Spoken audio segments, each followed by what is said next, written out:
Hi, everybody. It's Dr. Kerry Reller, your family and obesity medicine doctor, located in Clearwater and Palm Harbor, Florida. At the time of this recording, it's October 2022, and October, as you know, is Breast Cancer Awareness Month. So this discussion is going to be about breast cancer screening.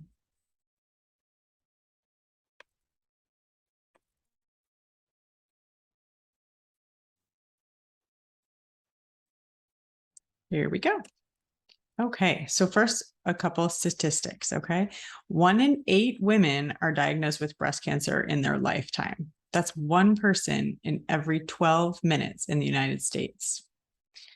Breast cancer is the most common cancer in women in the United States, except for skin cancer. It consists of about 30% of all new female cancers each year.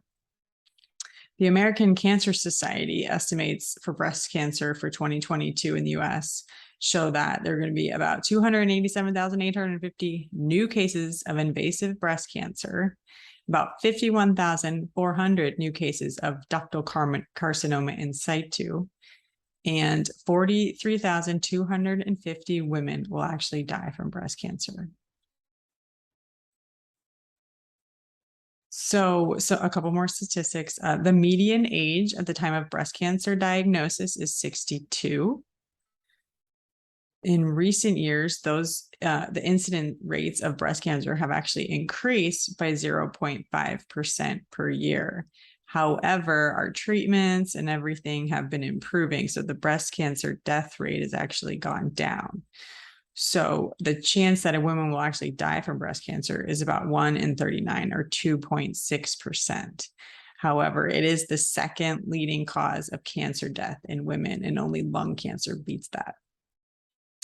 Death rates, like I said, have been decreasing. So it's been about 1% for women 50 and older, and that's been between 2013 to 2018, so 1% per year. So that is the only good news.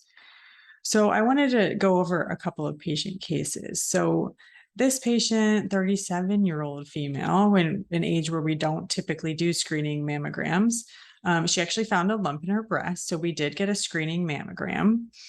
A year later, she found another lump in her breast, and she ended up having another mammogram and a biopsy, and the diagnosis was a highly aggressive invasive ductal carcinoma that was triple negative. So triple negative means that it was not positive for any hormones, so it's a little bit more difficult to treat.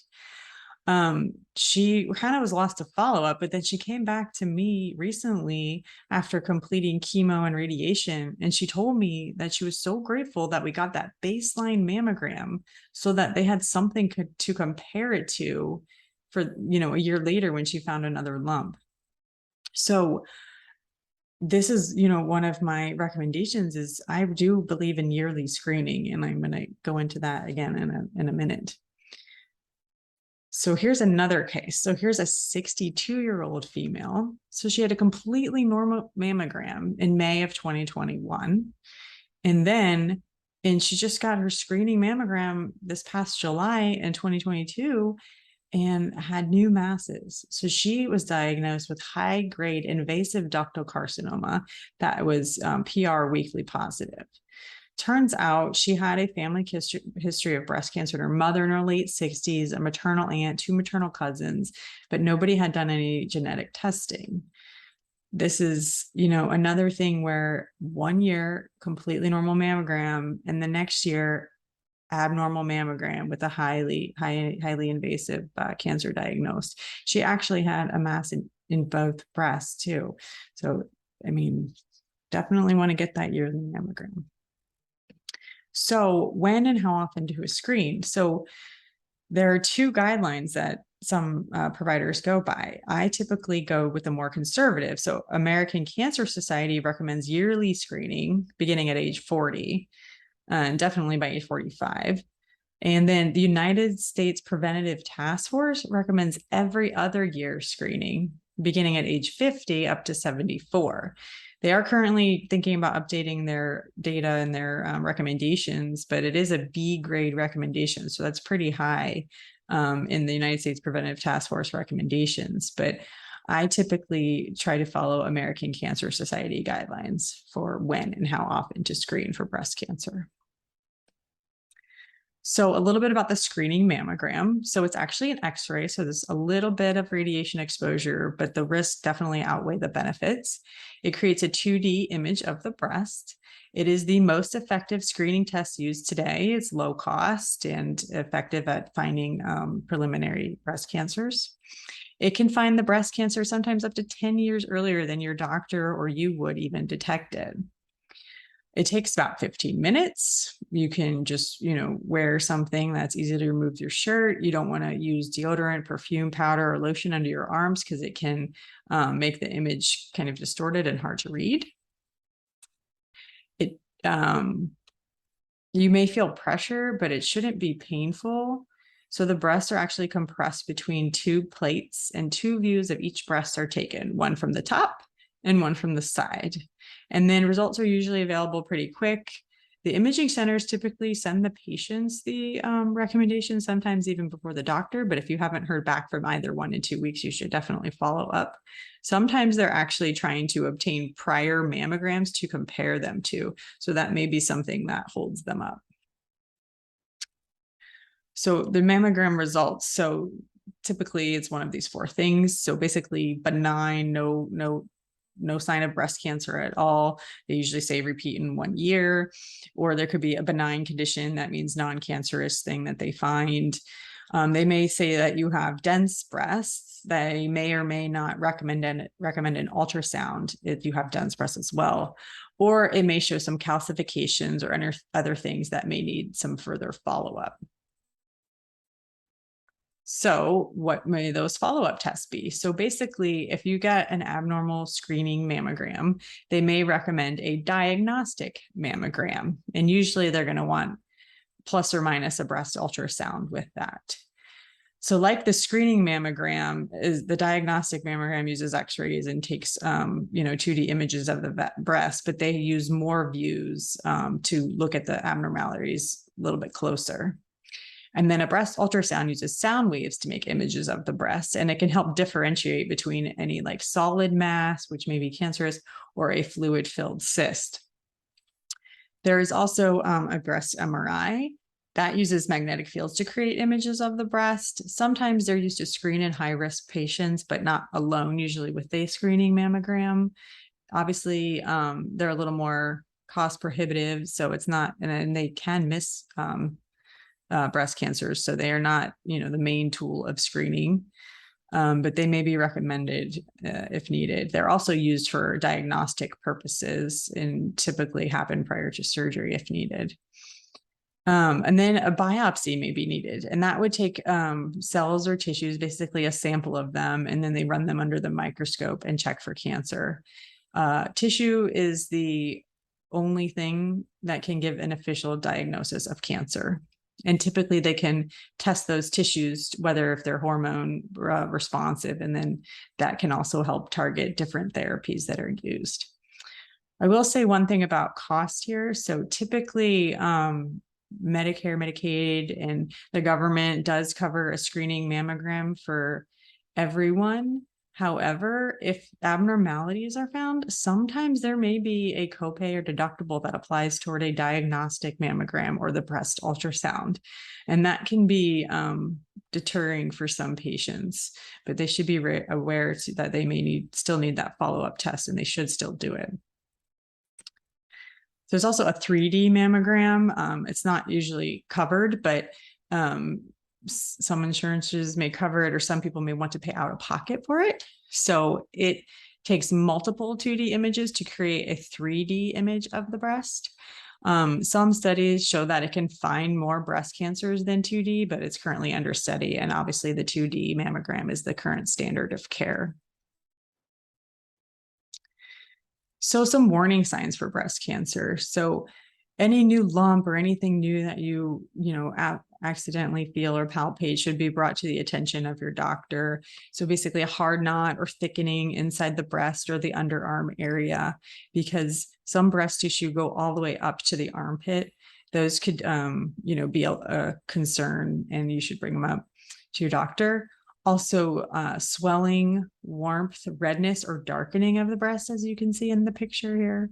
That would be a warning sign that something could be awry.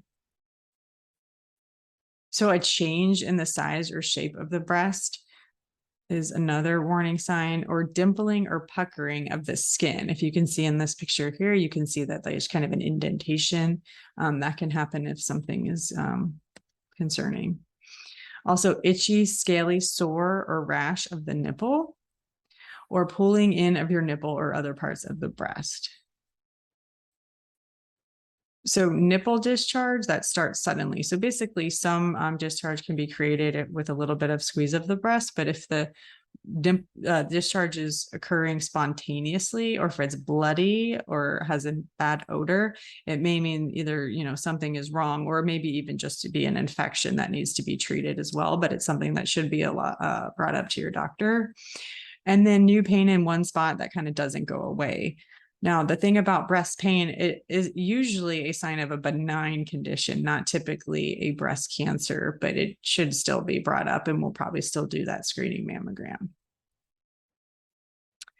So risk factors of breast cancer. So one is alcohol. So alcohol has been clearly linked to an increased risk of breast cancer. I don't have a percent for you, but people who have one alcoholic drink a day have a small increased risk, about 7 to 10.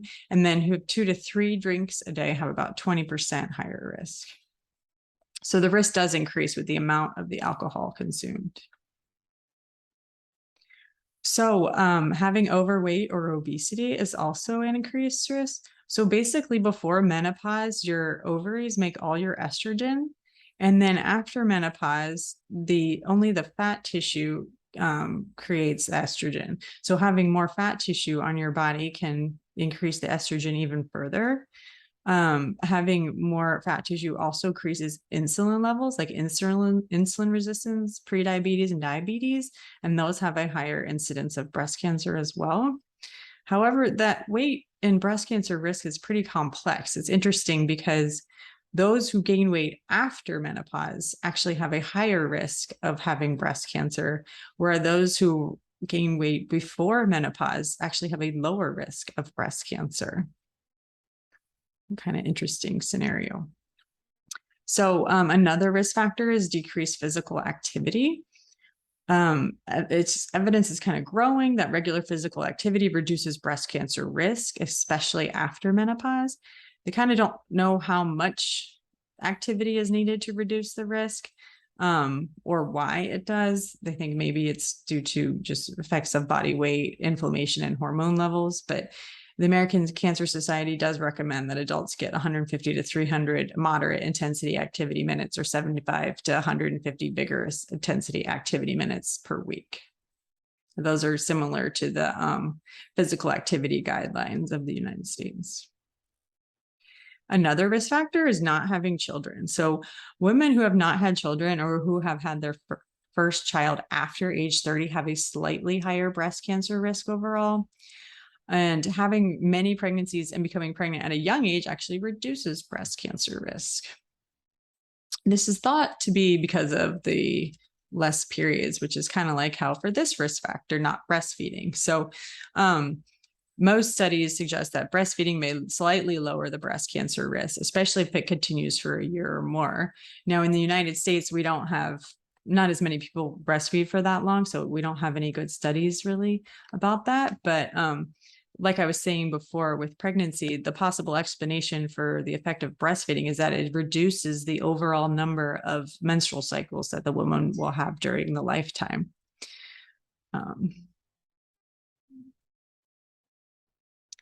Another potential risk factor is birth control. So this is pretty controversial, and this data is not that great. But for oral contraceptives, there's a slightly higher risk of breast cancer than women who have never used them. But once you stop, the risk goes back to normal within about 10 years. Birth control shots like Depo-Provera that are given every 3 months may or may not have an increased risk, and implants like Nexplanon, IUDs, skin patches, vaginal rings, all may have hormones involved, and they may have a slightly increased risk, but there isn't great studies on those either. Now, risk factors for menopausal hormonal therapy, there is increased risk of breast cancer for combined hormonal therapy. That means estrogen and progesterone.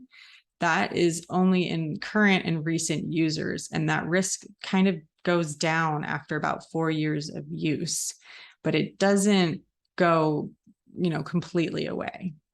That combined hormonal hormonal therapy also increases the likelihood that the cancer may be found at a more advanced stage.